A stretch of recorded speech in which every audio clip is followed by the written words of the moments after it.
abençoa a vida dele aí. Glória a Deus, igreja. Amém. Deus abençoe, boa noite a todos, a graça e a paz seja com cada um de vocês. É um prazer estar com vocês. Como o pastor já disse, meu nome é Jean, sou um dos pastores ali da nossa igreja matriz. Todos já foram lá, já deram uma passada na matriz ou ainda não? Quem não foi, por favor, vá. Aquela igreja é de vocês e entre em contato conosco que nós vamos receber vocês bem. Nós mostramos as instalações que talvez vocês querem conhecer, tá bom? Não deixe de passar. E aqui é perto, deve dar uns 10 quilômetros aqui da nossa igreja. Antes de eu ir para a palavra, como o pastor já disse, eu trouxe meus 2 livros. Tive a graça de Deus de escrever 2 livros e o nome do livro é Cristianismo Fake, volume 1 e volume 2.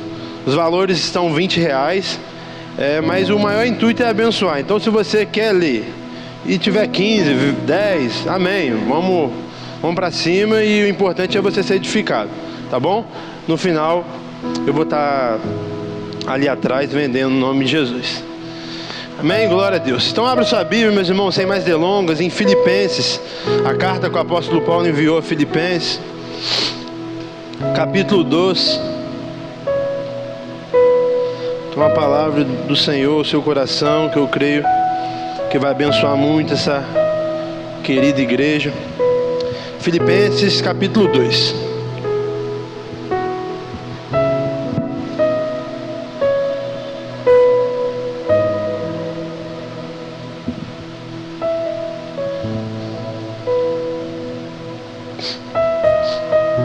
Filipenses capítulo 2, nós vamos ler do verso 1 ao verso 4.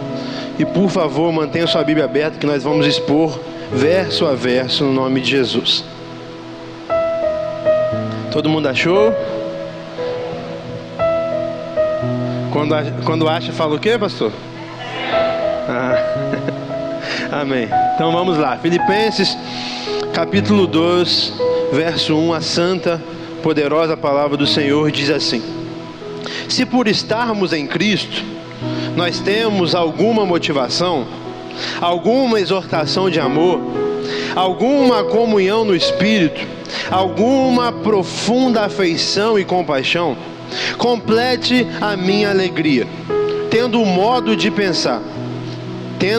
modo de pensar, o mesmo amor, um só Espírito, uma só atitude. Nada façais por ambições egoístas ou por vaidade, mas humildemente considere os outros superiores a vocês mesmos. Verso 4. Cada um cuide não somente dos seus interesses, mas também dos interesses dos outros. A mensagem que eu quero trazer para vocês nessa noite, eu intitulei como a humildade produz unidade. Mas antes, vamos orar nesse momento. Curva sua cabeça. Pai, em nome de Jesus, nós entregamos ao Senhor esse momento de exposição das suas sagradas escrituras.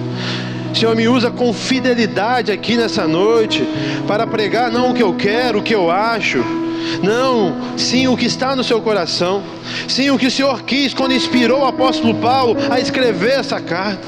Toma os corações dos meus irmãos, que a semente da palavra do Senhor possa cair numa terra boa, e essa semente possa germinar, frutificar, e esses frutos possam permanecer.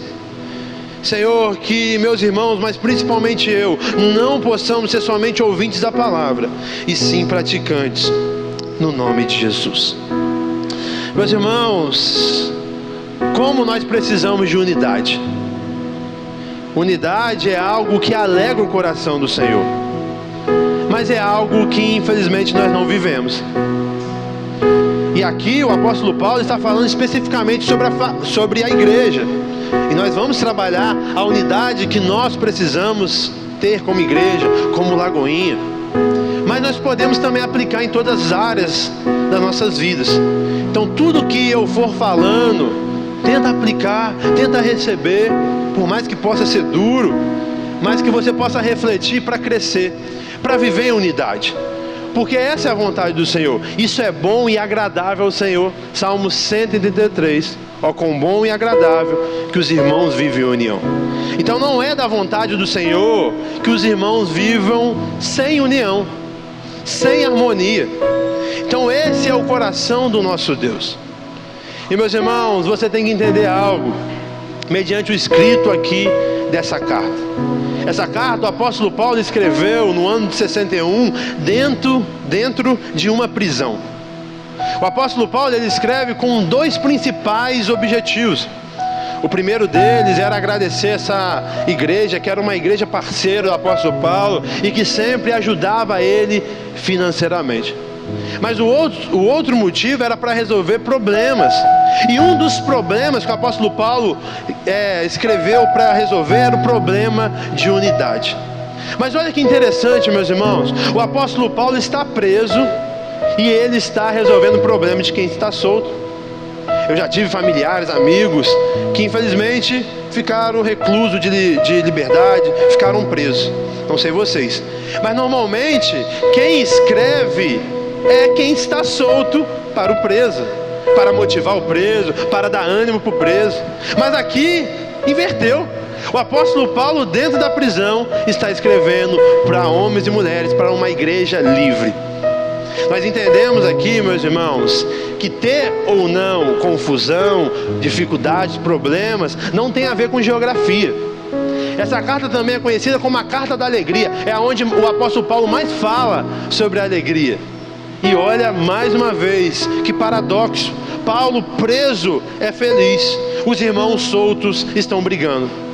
Os irmãos soltos, livres, estão um arrumando problema com o outro. E esse trecho que nós lemos é uma perícope só, do verso 1 ao verso 11, normalmente, que todos os teólogos trabalham. Mas, meus irmãos, é tão rica essa perícope, que eu não consigo expor ela toda, senão a gente vai ficar aqui até amanhã de manhã. Então eu sempre divido ela no meio, do verso 1 ao verso 4, e do verso 5 ao verso 11.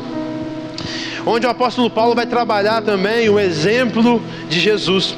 Porque o exemplo de Jesus, ele é o fim das nossas desculpas. Mas o apóstolo Paulo vai nos dar alguns princípios aqui valiosos para a gente, a partir de hoje, como igreja do Senhor, como Lagoinha, começar a viver a unidade. Que tanto agrada o coração do Senhor, mas que em muitos momentos nós negligenciamos. Nós não vivemos. Mas que isso possa mudar a partir de hoje e possamos, mediante a exposição das Sagradas Escrituras, poder viver no nome de Jesus. Então, mais uma vez, vamos ler o verso 1. Glória a Deus. A palavra diz assim, preste bastante atenção. Se, por estarmos em Cristo, nós temos alguma motivação, alguma exortação de amor, alguma comunhão no Espírito, alguma afeição e compaixão. O verso 1, meus irmãos, o apóstolo Paulo, tendo que trabalhar esse assunto aqui nessa igreja, ele vai dar os alicerces da unidade. Aqui é os alicerces, toda estrutura precisa de um alicerce. A parede está aqui, mas embaixo tem os alicerces, senão tudo cai. Então, antes de Paulo trabalhar e trazer talvez as coisas mais chaves, ele trabalha os alicerces da unidade. Nós precisamos disso que nós lemos, e eu vou expor mais profundamente, para ter unidade. Se nós não tivermos isso, nós não vamos ter. E nós só não temos unidade porque nós não vivemos isso. Então o apóstolo Paulo diz, como nós acabamos de ler. E o primeiro alicerce aqui que o apóstolo Paulo faz é se estamos em Cristo. Se por estarmos em Cristo. Meus irmãos, essa é a primeira exortação, a primeira reflexão que eu e você temos que fazer. Será que eu e você realmente estamos em Cristo Jesus? Ou nós estamos numa religião? Ou nós estamos numa igreja? Ou nós estamos numa comunidade? Ou nós estamos num clube? Porque tem muitas pessoas que estão na igreja e não estão em Cristo. E o convite da nossa fé não é estar na igreja, é estar em Cristo. Mas é claro, quem estiver em Cristo vai estar na igreja. Então a primeira exortação que o apóstolo Paulo nos traz, e é algo óbvio, mas é muito pertinente: vocês têm que ser crente. Se vocês forem crentes, vocês vão viver em unidade. Mas por que nós não vivemos, meus irmãos? Porque em muitos momentos nós não somos crentes. Porque ser crente, meus irmãos, não é vir na igreja. Ser crente, meus irmãos, não é dizimar. Ser crente, meus irmãos, não é orar. Ser crente, meus irmãos, não é ler a Bíblia. Tem muitas pessoas que não crêem no Senhor Jesus e se reúnem em um lugar. Eles contribuem, eles oram muito mais do que nós, eles têm os livros deles, os escritos deles. Então não é isso que nos faz crente. Um crente verdadeiro vai fazer isso sim, mas o que nos faz crentes é ser como Cristo. Cristão significa isso. A palavra cristão significa pequenos cristos.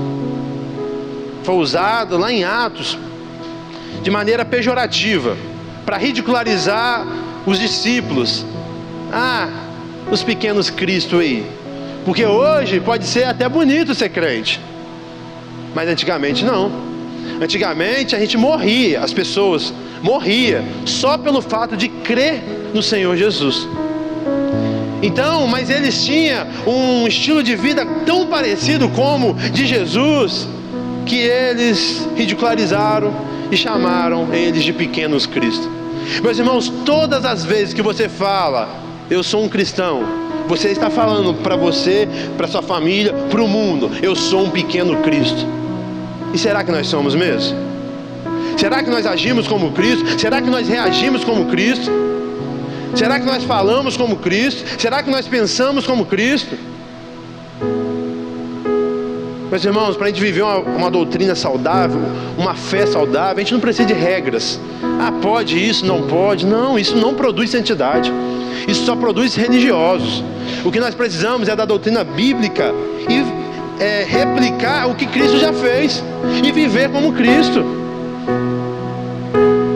Então eu e você temos que ter esse coração, e a primeira característica que o apóstolo Paulo dá: vocês são crentes mesmo? Nosso pastor André que fala, né? Vocês são crentes não? E aí o apóstolo Paulo está nos convidando a ser crente, porque um crente vai viver em unidade. Por quê? Além de ser como Cristo, que Ele é a segunda pessoa da Trindade, então o nosso Deus, Ele vive em unidade. O nosso Deus, unidade é quem Ele é. Mas não só isso, Cristo, Ele pregava sobre unidade. Todas as palavras dele vai nos levar para a unidade, não precisa abrir. Mas João 13, 34 está escrito assim: um novo mandamento vos dou, que amem uns aos outros como eu vos amei. Vocês devem amar uns aos outros. Então Cristo viveu e pregou essa unidade. E olha que coisa interessante aqui, Paulo usa um termo condicional: se estamos em Cristo. Porque quem não está em Cristo, meus irmãos, não vai viver essa unidade. Mas o que não pode é o cristão ter essa dificuldade. O que não pode é o problema da nossa família, a culpa ser nossa, não pode. Nós somos conhecidos como filho de Deus, Mateus 5:8, quando nós formos pacificadores. Então o problema no nosso trabalho, nós não podemos botar lenha na fogueira. Nós temos que botar panos, água, extintor e acabar com um incêndio. Esse é o chamado para mim e para você. Então, se estamos em Cristo, nós vamos começar a entender o que é unidade, e nós vamos começar a entender a necessidade de vivê-la. Será, meus irmãos? Reflita com você. Será que você está em Cristo? Se não, hoje é a oportunidade de você se reconciliar, ou de você tomar uma posição, mas sem estar com Cristo, meus irmãos, nós não vamos viver uma unidade. A nossa fé não é mecânica. Não existe cristão da boca para fora. A nossa fé é de espírito e em verdade. Nós temos que viver o que cantamos. Nós cantamos o que hoje? além acho que foi 5 ou 6 louvores maravilhosos, mas um deles, eu entrego tudo. Então nós cantamos, eu entrego tudo, eu entrego tudo. Mas aí talvez acabando o culto ou amanhã, Deus vai te pedir algo. Talvez um ganho ilícito, talvez um relacionamento ilícito, talvez algo, talvez até lícito, mas para você, Deus quer mudar a sua história, a sua vida. E aí você foi o mesmo que cantou hoje, eu te entrego tudo, mas amanhã não vai entregar nada. Olha como nós somos religiosos, mecânicos, repetimos palavra ao vento. Porque está cantando, então eu vou falar. Então o problema, meus irmãos, não está na música, não está no ministério de louvor. Nós não temos que parar de cantar, nós temos que começar a viver. Esse que é o problema. A música é uma bênção, a música é bíblica, nós temos que cantar todo dia, toda hora, mas nós temos que começar a viver. Esse é um exemplo de vários louvores, meus irmãos, que nós cantamos e cantamos, mas nós não vivemos. Eu não sei de qual segmento religioso você veio, mas existem segmentos que muitos vieram para cá, para o protestantismo, que sim, nesses movimentos, nesses segmentos, era tudo mecânico. Mas nós não enxergamos assim, meus irmãos. Biblicamente, repita, a nossa fé é em espírito e em verdade. O nosso culto é racional. Por isso você não deve ler a Bíblia por ler a Bíblia, para chegar no final do ano e postar lá Bíblia toda em um ano, não. Você tem que ler a Bíblia para você entender o que você está lendo. Por isso não adianta nada você deixar aberto o Salmo 91 na sua sala. Não muda nada. Sabe o que muda? Se o Salmo 91 entrar dentro do seu coração, você começar a viver ele. Não use mecanismos, amuletos. Não, meus irmãos, a fé bíblica não tem base para isso. Então, o que o Senhor quer nos trazer, o que o apóstolo Paulo queria trazer para essa igreja, será que vocês são crente mesmo? E essa reflexão que eu e você temos que fazer. Será que estamos em Cristo? Outro ponto, ainda no verso 1. Se temos alguma motivação, alguma exortação de amor. Algumas traduções traz consolação de amor. Meus irmãos, o amor é o que nos faz a viver em unidade. Porque o amor vai nos levar a suportar o outro. O amor vai nos levar a perdoar o outro.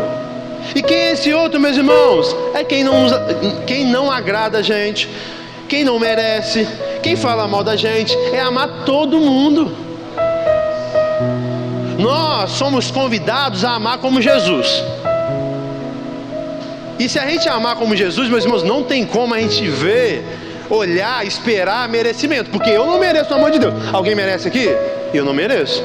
Então quando ele me convida, Jean, ame como eu. Opa, não é sobre alguém que mereça o amor do Jean. Então eu tenho que perdoar mesmo quem não merece. Eu tenho que ir atrás mesmo de quem não vem atrás de mim. Porque eu não fui atrás dele, ele que veio atrás de mim. Eu não pedi para Jesus morrer na cruz, eu nem era nascido. Ele que morreu antes de eu pedir. O ofendido foi fazer tudo que era necessário para se reconciliar com o ofensor. E nós pensamos ao contrário. Nós só perdoamos alguém se a pessoa mudar completamente, vir beijar o nosso pé e nunca mais falhar, meus irmãos. Isso não é perdão. Perdoar é ser como Cristo. Mas pastor, aí está muito difícil. Sim. Se você quer uma religião confortável, essa não é o cristianismo. O cristianismo vai te matar, meus irmãos. Vai matar, sabe o que do Jean? O ego do Jean. Vai matar, sabe o que do Jean? A soberba do Jean. A altivez do Jean de achar que é melhor do que alguém. O cristianismo nos mata, meus irmãos. Para o mundo isso é morte. Para a nossa carne é morte. Mas na verdade é vida. Nós estamos juntando tesouro no céu. O que mais importa, meus irmãos, não é aplauso dos homens, é aplauso de Deus. Não é o nome está escrito na calçada da fama, e sim no livro da vida. Nós temos que entender isso. Nós temos que renovar nossa mente. Por que nós não vivemos em unidade, igreja? Porque nós estamos olhando para tudo menos para a palavra do Senhor.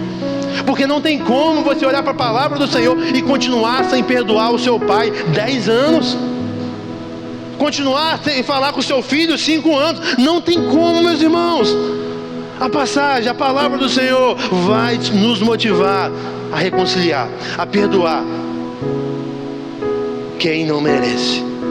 Então, um alicerce é se somos crentes, se estamos em Cristo, e o outro alicerce é o amor. O amor é a base da nossa fé.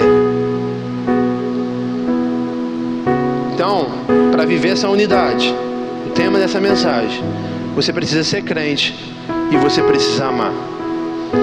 Você viu algo que eu falei lá no começo, antes de entrar? Se a gente viver isso, a gente tem unidade. Por que nós não vivemos? Por que nós não temos essa unidade? Porque nós não vivemos.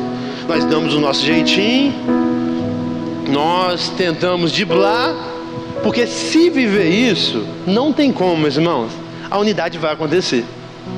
Então que Deus tenha misericórdia de nós e possamos ser despertados a partir de agora a começar a viver isso. E o terceiro ponto desse alicerce, ainda no verso 1, alguma comunhão no Espírito. Meus irmãos, se eu e você temos comunhão com o Espírito Santo, nós vamos viver em unidade. Foi o Espírito Santo que nos uniu em Cristo, Ele que nos une uns aos outros. É o Espírito Santo, meus irmãos, que produz a comunhão com Deus e com o próximo. Então, onde o Espírito Santo reina, existe amor, porque o amor é fruto do Espírito. Então não tem como ser cheio do Espírito Santo, ter intimidade com o Espírito Santo e brigar com todo mundo. Não tem como. Por isso, meus irmãos, eu não acredito que alguém que se julga cheio do Espírito Santo, roda, pula, cai, faz um monte de coisa, mas não perdoa ninguém. Porque, meus irmãos, fazer essas coisas externas, e não é que eu não acredito, e não é que eu não acho bíblico, não estou falando sobre isso. Eu estou falando realmente da nossa essência, da nossa fé. Porque é inadmissível, meus irmãos, a gente viver momentos maravilhosos no culto, que é uma bênção, mas chegar em casa e virar um inferno. Que culto foi esse? Que fé é essa? A nossa casa tem que ser uma continuação do culto. Então eu não acredito em alguém que se julga ser cheio do Espírito Santo, porque fala, porque faz um monte de coisa e não consegue se relacionar com ninguém, tem problema com todo mundo, não perdoa as pessoas. Meus irmãos, você não é cheio do Espírito Santo desse jeito. Porque coisas externas, qualquer pessoa sem o Espírito Santo consegue, mas perdoar, meus irmãos, só com o Espírito Santo. É muito difícil perdoar, eu sei que é difícil, eu não consigo, mas com Deus, sendo crente, com intimidade com o Espírito Santo, que me convence, aí eu consigo. Não vem de mim, vem dele. Por isso não tem como eu falar, não, eu oro de madrugada, pastor, mas não fala o nome do meu pai não, esse daí eu quero matar. Não sei o que você faz de madrugada, mas não é oração. O Espírito Santo nos convence. O Espírito Santo, essa palavra, nos leva à unidade, nos leva ao perdão. Então essa conta não fecha. E aí que está, meus irmãos. Aí a gente começa a entender realmente o que é espiritualidade. Talvez a espiritualidade é muito mais simples do que nós imaginamos. Nós imaginamos os espetáculos da vida. E talvez alguém espiritual, o mais espiritual da igreja aqui, talvez não é um pastor, talvez não é um músico, talvez é uma irmãzinha, talvez é analfabeta, mas tem um coração, perdoa todo mundo, ajuda todo mundo. E nós já estamos olhando só para os pastores, para os ministros.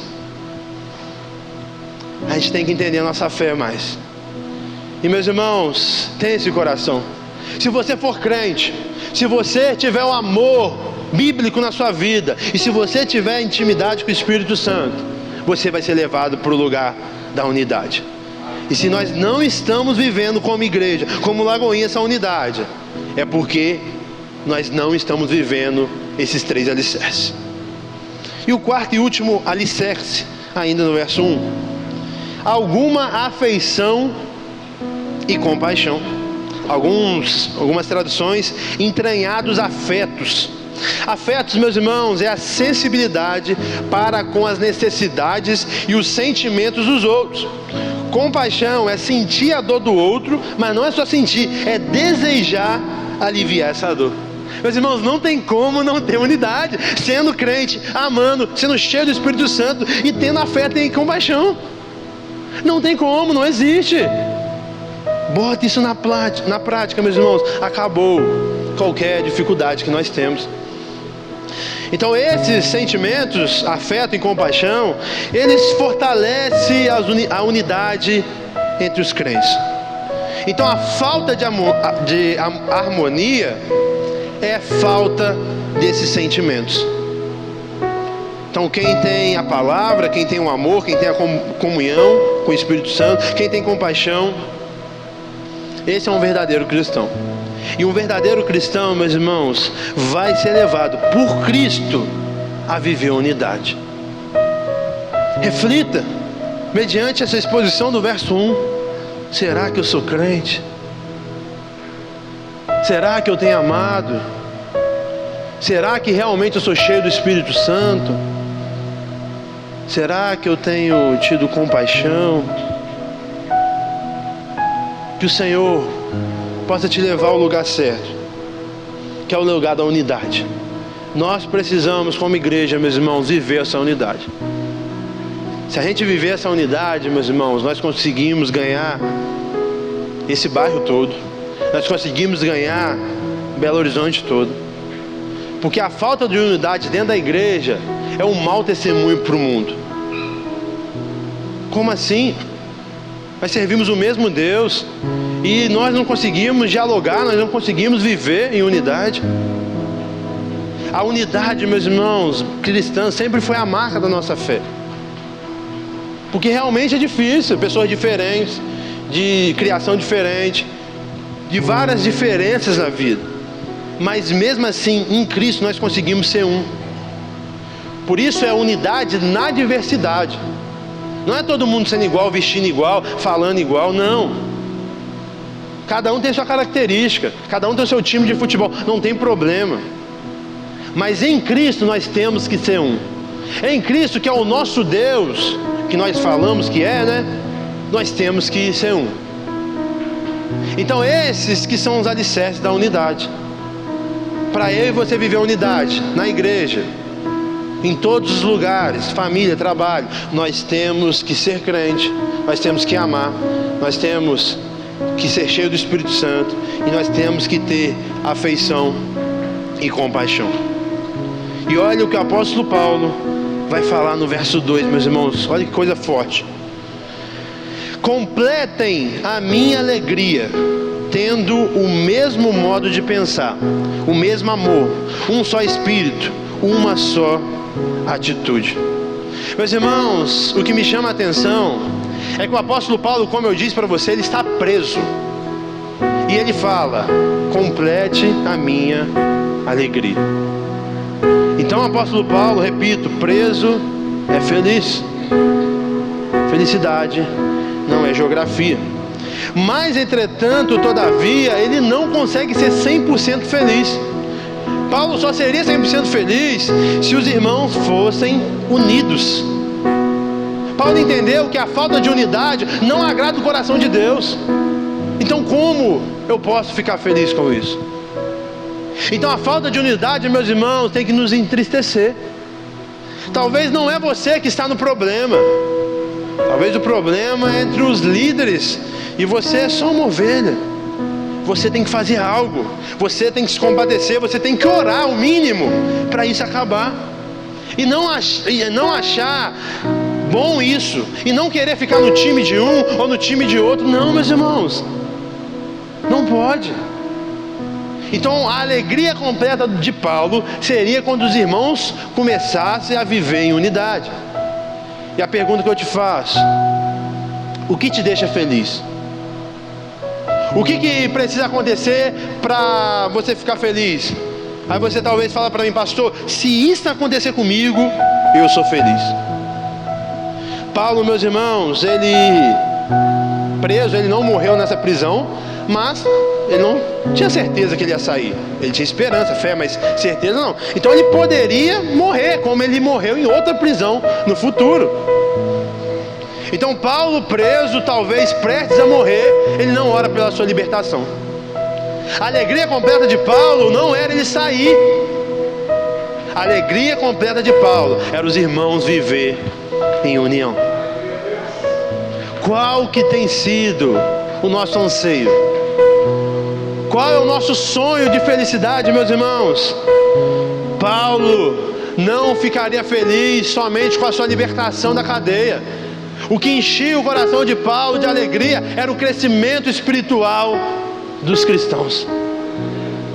Não tem coisa melhor, meus irmãos, do que alguém crescer espiritualmente. Porque tudo que nós fazemos espiritualmente é algo que vai remeter à nossa eternidade. É tesouro acumulado lá. Aqui tudo passa, meus irmãos, mas lá é eterno. Por isso o meu coração como pastor, meus irmãos, eu fico muito feliz quando alguém compra um carro, quando alguém compra uma casa, quando alguém tem filho, quando alguém se forma na faculdade. Claro que eu fico feliz, eu tenho que me alegrar com os que se alegram. Mas a minha maior felicidade é ver uma ovelha crescendo na graça do Senhor. Ela chegar um ano aqui, começar a caminhar conosco, daqui um ano ela cresceu. Meus irmãos, não tem nada que encha mais o nosso coração do que isso. Porque é um investimento eterno e não passageiro. Então Paulo, ele mesmo preso, e preso, eu não pontuei injustamente, porque Paulo estava preso por pregar. Ele não matou ninguém, ele não roubou ninguém. Paulo, preso injustamente, não pensa na sua prisão, não pensa na sua injustiça, ele pensa na edificação dos irmãos. Ele pensa que os irmãos têm que viver em unidade. O que te deixa feliz, meus irmãos? Olha como os nossos anseios são tão pequenos, tão carnais, tão terrenos, mas que mediante essa palavra o Senhor possa nos levar para um lugar que a gente nunca deveria ter saído, para a nossa fé bíblica, cristã. Paulo não poderia estar 100% feliz com problemas na igreja. Meus irmãos, como que você fica tranquilo, feliz, com a sua família, um brigando com o outro? Isso é incompreensível. Nós não podemos. Nós temos que chorar todos os dias para que a nossa família comece a viver em unidade. Nós temos que orar, nós temos que jejuar, nós temos que pedir para o Senhor estratégias para unir a família de novo. E não ficar unindo e perdoando, talvez somente no Natal, ou talvez somente nos velórios. E sim viver unida pelo tempo que a gente viver aqui na terra. Não fique feliz, meus irmãos, com a falta de unidade na igreja, com a falta de unidade nas nossas famílias. Isso tem que nos entristecer e nos levar a chorar, e nos levar a orar. Então, como que essa igreja completaria a alegria de Paulo? Ainda no verso 2: complete a minha alegria. Primeiro ponto, demonstrando unidade de pensamento. Meus irmãos, isso é muito desafiador. É muito difícil pensar igual em um ambiente onde muitas pessoas têm as suas filosofias. Mas é mais difícil ainda num ambiente onde cada um pensa em si mesmo, onde o que importa é o Jean. Cada um olha para o seu próprio umbigo. E esse não é o convite da nossa fé. O cristianismo, meus irmãos, já dizia Hernandes Dias Lopes, ele não é egocêntrico. O cristianismo é outrocêntrico. O outro está na frente do eu. E com quem nós aprendemos isso? Com o próprio Jesus. Ele não pensou nele mesmo não, meus irmãos, ele pensou em nós. Quem que estava indo para o inferno? Era ele? Não. Ele sempre continuou pleno, sendo Deus. Eu e você que estávamos indo para lá. Eu e você que o feriu. Eu e você que o magoou. Eu e você que pecamos. Mas ele, por pensar em nós, abriu mão de sua glória. Entrou no mundo pregando graça e verdade. Foi até a cruz para morrer em nosso lugar. E aí sim pagar o preço do meu e do seu pecado. E não do dele, ele nunca pecou. O nosso Deus nos ensina a não pensar em nós mesmos, a não olhar para o nosso umbigo. O nosso Deus nos ensina a olhar para o lado, a olhar para o próximo.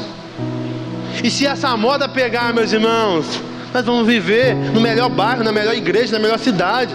Mas por que é ruim? Porque ninguém pensa assim. Cada um pensa em si mesmo. Então o apóstolo Paulo convida para essa alegria ser completa. Eles têm unidade de pensamento. Não é um pensamento teórico, positivista, não, é prático. É o pastor precisar de alguém para juntar as cadeiras, todo mundo fazer. Quando todo mundo fizer, acaba mais rápido. Ah, não, mas eu não concordo. Realmente, meus irmãos, tem coisas que você não vai concordar, que eu não vou concordar. É isso, é a vida. Mas quando você tem essa unidade, esse coração, mesmo sem concordar, você vai fazer. Porque o que importa não é se você concorda ou não. O que importa é se é algo para edificação da igreja. Porque tem coisas que nós não entendemos. Quantas coisas, meus irmãos, que eu achei que era a pior coisa do mundo, estava tudo errado. Depois de 6 meses, eu olhando por outra perspectiva, eu vi que realmente a pessoa estava certa. Mas erramos. Então vai, faça. Então o apóstolo Paulo nos convida, e convida essa igreja a ter unidade de pensamento. Segundo, ainda no verso 2, o mesmo amor. Então demonstrando unidade no amor. Como eu falei, o amor é a base da nossa fé. Outro, ainda no verso 2, um só Espírito. Então nós devemos demonstrar unidade espiritual. A igreja não é um lugar para disputa pessoais, meus irmãos. Nós não temos que viver em rivalidade. Aqui não é um lugar para exaltação de um nome, do pastor Jean, do pastor Edgar, não. Aqui é o lugar da exaltação do nosso Deus. Tudo que passa aí disso está errado. Então por que nós não temos unidade? Que cada um está pensando em si. Porque hoje nós não servimos mais o reino de Deus, nós servimos um reino pessoal. E aí começa o problema. Porque quando nós estamos vivendo em unidade, amém, é para a glória de Deus, amém. Mas quando é o reino do Jean, então se não for o Jean que estiver pregando, então não vale, nem vou ir no culto. Reino pessoal. Mas se for o reino de Deus, amém, que seja quem for, eu vou estar lá para servir minha igreja. Cuidado. Nós temos que guardar o nosso coração, meus irmãos. O foco é e sempre será a edificação de todos. Então nós temos que ter unidade espiritual. E outro ponto ainda no verso 2, uma só atitude. Então nós devemos demonstrar unidade de sentimento, ter o mesmo sentimento, ter o mesmo coração. Devemos cantar no mesmo tom, não ser competidores, mas cooperadores, não ser rival, mas parceiros. Esse que tem que ser o meu e o seu coração. Você está entendendo, mediante a exposição, que nós só não temos unidade porque nós não vivemos a palavra do Senhor? E olha, meus irmãos, o que pode atrapalhar a unidade não ser vivida. Verso 3, somente a parte A. Está escrito assim: nada façam por ambição egoístas ou por vaidade. Parei.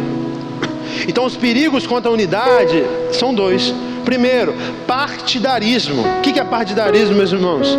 É eu fazer algo porque alguém é meu amigo. Então a oportunidade vai acontecer para essa pessoa porque ela é da minha família, porque ela é do meu grupo de amigos. O que mais acontece na igreja é isso, infelizmente. O que mais acontece na classe de pastores é isso, infelizmente. Mas não deve acontecer isso. Está errado. Mesmo que aconteça, pode todo mundo fazer, está errado. Nós não podemos ser partidaristas. As oportunidades, as coisas têm que acontecer porque está no tempo, por merecimento da pessoa, e não por causa de um grau de parentesco, de amizade. É isso, meus irmãos. O partidarismo nos leva a talvez não disciplinar alguém que precisa ser disciplinado, porque é o nosso amigo. Mas a outra pessoa que comete a mesma coisa, ou talvez algo pior, ou algo menor, nós disciplinamos. É isso. Esse é o nosso coração. Quando alguém exorta, talvez o nosso filho bagunceiro, nós ficamos muito bravos. Porque é seu filho. Ninguém pode falar com seu filho. Será mesmo? Se ele estiver fazendo algo errado, não dentro da sua casa, mas em um lugar público, não também com ignorância, mas não faça isso. Ah não, só eu que posso. Você está sendo partidarista. Então eu e você, nós somos em muitos momentos partidaristas, e esse é um inimigo da unidade. E outro ponto é a vanglória, que nós lemos aqui no verso 3, por vaidade. Vanglória é buscar a glória para si, é fazer tudo para si. Então o que eu vou fazer, o ministério que eu vou servir é por causa de mim, não é por causa de Deus, não é por causa da edificação da igreja, não é para edificação e para alcançar os perdidos do bairro, não, é por causa do Jean. Está errado. Se eu e você for partidarista e vaidosos, nós não vamos viver a unidade nos ambientes que nós frequentamos. Então nós aprendemos como nós devemos ter os alicerces. Aqui nós estamos aprendendo como nós não devemos ser. Nós aprendemos um pouco com Paulo qual que tem que ser o nosso coração, o que tem que alegrar o nosso coração. E agora, meus irmãos, nós vamos chegar na parte final. 3b e o 4 nós vamos ler, está escrito assim: mas humildemente considere os outros superiores a você mesmo. Meu Deus, pastor, por que você leu esse versículo? É a palavra de Deus, não é o Jean. Verso 4: cada um cuide não somente dos seus interesses, mas também dos interesses dos outros. Meu Deus, o Senhor está quebrando a minha e a sua perna aqui. Não existe egoísmo lendo a palavra. Mas nós não queremos esse versículo. Nós queremos o Salmo 93. O Senhor meu pastor e nada me faltará. O Salmo 23. Nós queremos o Salmo 91, que ainda que eu passasse. Mas esse versículo a gente não quer. Por isso que eu amo, eu sei que vocês vivem isso. Glória a Deus, continue vivendo, pastor. A pregação expositiva, que não tem como fugir, meus irmãos. Eu vou pregar toda a palavra, e não só o que eu gosto. Porque se eu pregar o que eu gosto, eu não ia pregar essa palavra aqui hoje. Eu ia falar outra coisa. Prosperidade, de vitória, de fim da dor, fim do deserto. Tudo isso na Bíblia a gente encontra facilmente. Talvez sem ser infiel, sendo fiel à Bíblia. Mas nós não temos que pregar só uma coisa, só o confortável. Nós temos que pregar toda a palavra de Deus. Porque assim como o Salmo 23, essa também é a palavra de Deus, inspirada, inerrante, infalível. Então essa promessa está para mim e para você, mas talvez nós não queremos essa promessa. Nós queremos a promessa que os nossos celeiros serão cheios, mas a promessa para a gente parar de pensar na gente e pensar no outro, pastor, eu passo. Que Deus tenha misericórdia da nossa vida. Isso é bíblico. Esse é o convite da minha e da sua fé. O nosso Deus nos convida a viver desse jeito, igreja. Então, meus irmãos, a humildade, ela deve ser a marca do cristão, pois o nosso Deus, Jesus, é manso e humilde. O maior no cristianismo, meus irmãos, não é quem é servido, é quem serve. Nós aprendemos com o nosso Deus que Ele serviu todos, indignos, religiosos, cobradores de impostos, prostitutos, tudo Jesus serviu. E Jesus lavou pés. E Ele lavou pés de todos, inclusive de quem Ele sabia que ia trair, o tal do Judas. E eu e você achamos que só temos que lavar pés dos pastores, de gente boa. Não, meus irmãos, a gente não entendeu então não o que nosso Deus lavou pés de pessoas que um ia trair, um ia negar, um ia duvidar. Deus fez isso. E eu e você queremos arrumar desculpa para não amar. Essa desculpa, meus irmãos, o mundo aceita. Eu creio que o próprio diabo te entrega. Mas perante Deus, são palhas, serão queimadas pelo fogo. Eu e você, nós temos que parar de dar desculpas e começar a viver a palavra do Senhor. Então, o que é ser humilde então? Humildade, meus irmãos, é fruto do conhecimento de Deus e de si mesmo. É entender quem Deus é, o que Ele fez por nós, o que Ele faz por nós. E isso vai nos levar à humildade. Entender a nossa identidade também. sabendo que quando você é humilde, não é sobre ser melhor nem pior do que alguém, não. É sobre ter o coração que o Senhor te convidou. Então quando você ajuda alguém, quando você para de pensar em você, você não é pior do que aquela pessoa, não. Você só está cumprindo a palavra do Senhor. Considerar, meus irmãos, o outro mais importante não aumenta o outro, mas diminui a nós mesmos. E como essa humildade se manifesta? Verso 3, que nós já lemos: olhando para o outro com honra, mas humildemente considere os outros superiores a você mesmo. Uma pessoa humilde, meus irmãos, não tem sede de fama, de projeção, de aplausos. Ela ama o crescimento do outro, mesmo que cresça mais do que ele mesmo. Tem uma frase que o pessoal sempre fala no mundo por aí, mas é muito verdadeira. É o que? As pessoas até te desejam o bem, mas não maiores do que elas. Isso é uma realidade, meus irmãos. Nós queremos que as pessoas conquistem as coisas, realizem os sonhos delas, mas só se a gente também realizar. Então, se eu não tenho um carro, e eu estou orando para Deus me dar um carro, e o meu irmão comprar um carro, ou trocar de carro, não sei, eu não me alegro. Se eu estou tentando engravidar, e aí alguém do meu lado, eu estou tentando há 5 anos, alguém do meu lado, no primeiro mês que tentou, conseguiu, eu sou indiferente. Está errado. Esse não é o chamado da nossa fé, meus irmãos. Pare de pensar em você. Olhe para o outro com honra, com dignidade. Vocês estão observando que se a gente viver isso, não tem por que existir falta de unidade em nossos relacionamentos. Mas não existe a unidade, porque nós não vivemos a palavra de Deus. E a humildade, meus irmãos, verso 4, nos leva a buscar o interesse do outro. Cada um cuide não somente dos seus interesses, mas também dos outros. No mundo, meus irmãos, cada um pensa em si. No cristianismo, o convite é pensar no outro. Viu como a nossa fé é totalmente incompatível com o mundo? Nós somos diferentes, meus irmãos.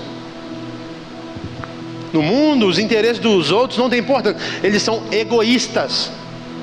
Por isso quer acumular. O dinheiro das nações são investidos, sabe em quê?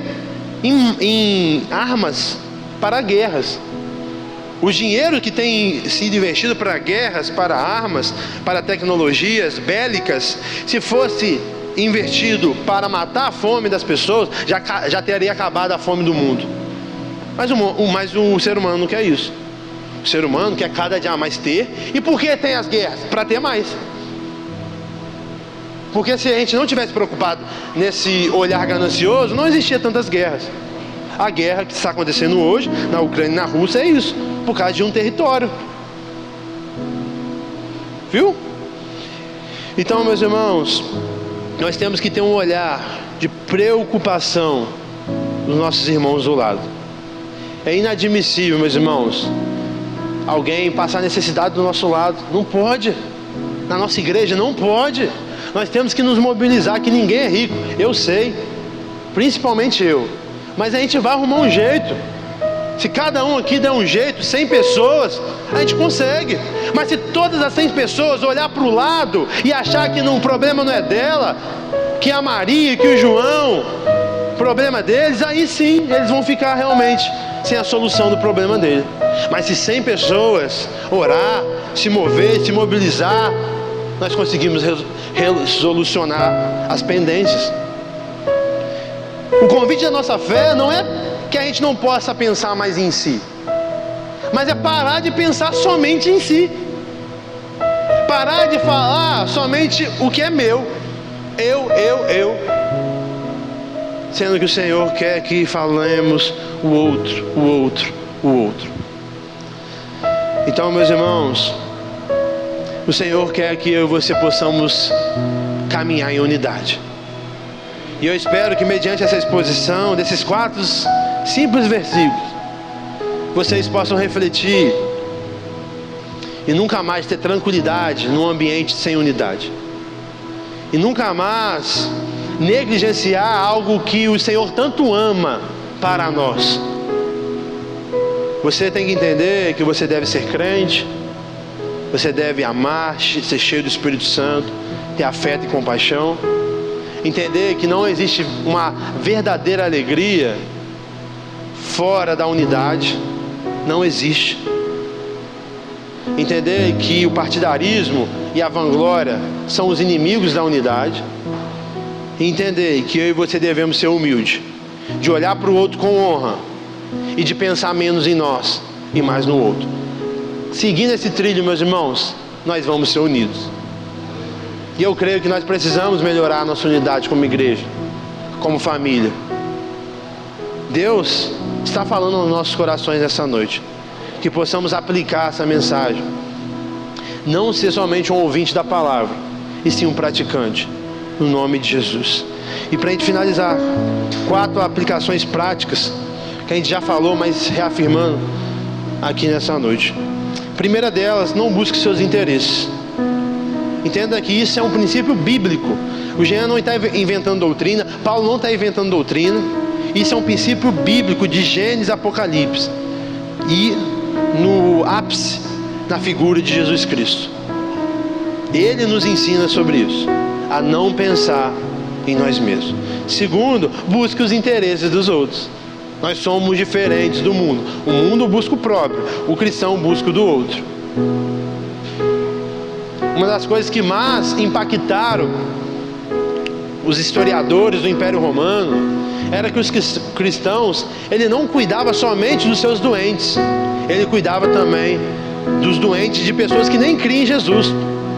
Então, nessas pandemias da vida aqui, não sei se você sabe, o Covid foi só mais uma, meus irmãos. Existiu várias, e o Covid nem foi a pior. Teve algumas que matou 1/3 da população mundial.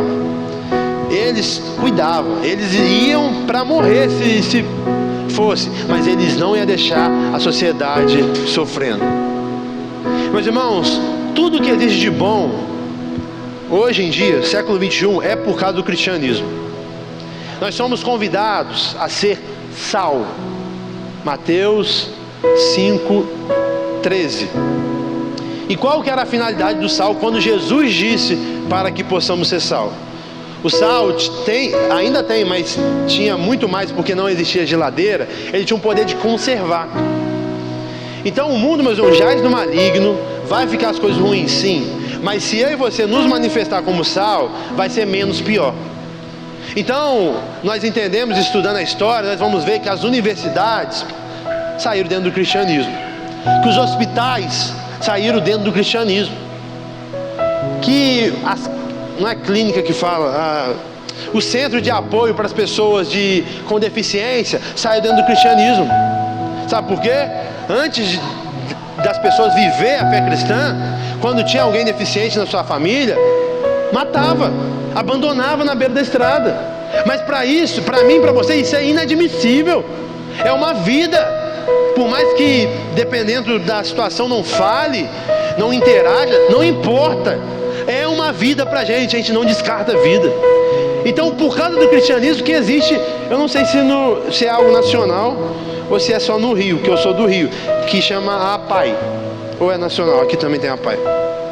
Não? Deve ser outro nome, a APAI. É de pessoas com deficiência.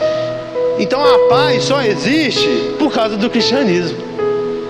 Por causa que pessoas pararam de pensar neles mesmos e começaram a pensar no outro. Porque, meus irmãos, dá trabalho. Mas não é sobre ter trabalho ou não, é sobre fazer o que é certo. Então tudo de bom que hoje nos toca como sociedade veio de pessoas, homens e mulheres de Deus, que pararam de olhar para o seu umbigo, pararam de pensar nele próprio e fizeram coisas maravilhosas que nos abençoam até hoje. O nosso bairro só vai mudar quando eu e você parar de pensar em nós mesmos. Esse é o convite da nossa fé. Terceira aplicação: seja humilde, colocando o outro na frente do eu. Você deve ter sua identidade, sua saúde, suas emoções, claro. Mas hoje em dia a gente tem vivido um cristianismo antropocêntrico, que é o homem no centro. Que Deus passou a ser um servo e não um senhor. que Deus é o gênio da lâmpada.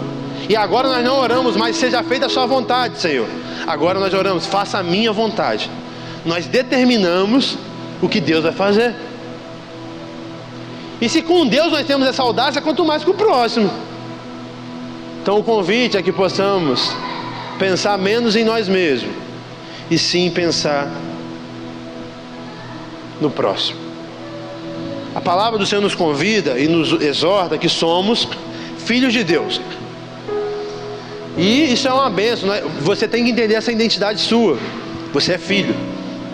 Mas muitas pessoas não aplicam essa realidade na verdadeira interpretação bíblica. Nós usamos o filho para talvez fazer várias coisas, mas não fazer a central. Qual que é a central? Se somos filhos, o nosso Deus vai nos tratar como Ele trata um filho. Como que Ele tratou o filho dele? Entregou para o propósito. Qual que era o propósito do filho dele? Morrer.